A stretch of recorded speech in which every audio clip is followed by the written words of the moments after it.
L'art du closing. Commençons par la base.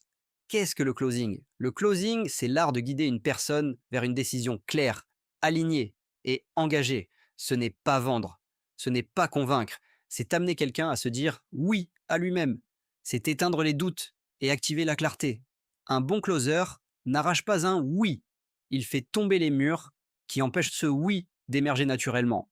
Et pour ça, il faut comprendre l'humain, ses peurs, ses hésitations, ses fuites, mais aussi ses rêves, sa faim et ses résistances subtiles.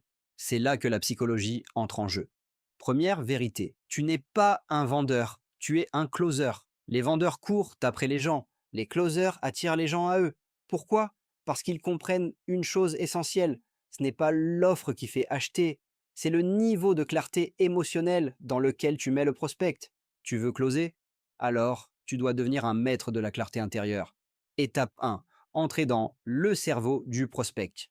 Avant de closer, tu dois lire la carte mentale de la personne, pas ses mots, ses émotions. Est-ce qu'il évite la décision ou la cherche? Est-ce qu'il souffre d'un blocage logique ou émotionnel?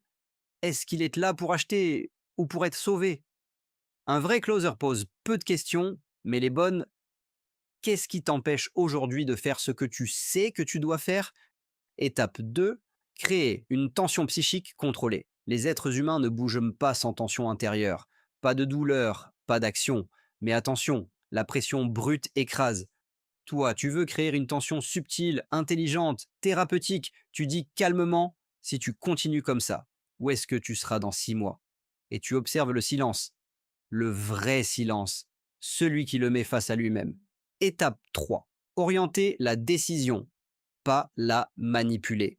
Tu n'as pas besoin de convaincre, tu n'as pas besoin de vanter, tu dois juste mettre en lumière ce qui est déjà là. Tu sais déjà ce que tu dois faire.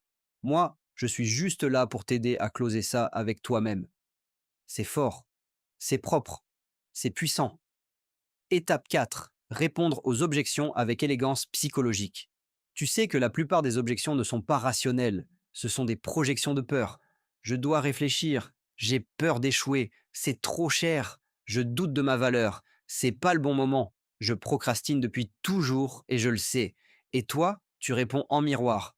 Ce n'est pas le prix ni le moment, c'est ta capacité à te faire confiance que tu testes ici. Et je peux t'aider à reprendre cette puissance si tu es prêt. Tu ne forces rien, tu tends la main, et s'il est prêt, il la saisit. Étape 5, closer ou s'éteindre. Quand la clarté est là, tu closes, tu n'attends pas, tu n'as pas besoin de chercher plus. Tu dis simplement, on y va? Je t'envoie le lien maintenant. Tu veux investir aujourd'hui ou demain? Le ton est doux mais ferme, parce que tu ne proposes pas un produit, tu proposes une bascule intérieure. Bonus, ce que les meilleurs closers font tous les jours. Chaque soir, ils se posent ces 5 questions. Qui ai-je aidé à se décider aujourd'hui? Qu'est-ce que j'ai senti dans l'énergie du prospect? À quel moment ai-je perdu ma posture? Pourquoi? Est-ce que j'ai closé avec autorité ou avec prudence? Est-ce que j'ai incarné un guide ou juste un vendeur? Parce que le vrai closing commence dans ta tête. Ceux qui savent closer ne seront jamais pauvres, parce qu'ils auront toujours le pouvoir d'ouvrir les portes que les autres regardent sans oser les franchir.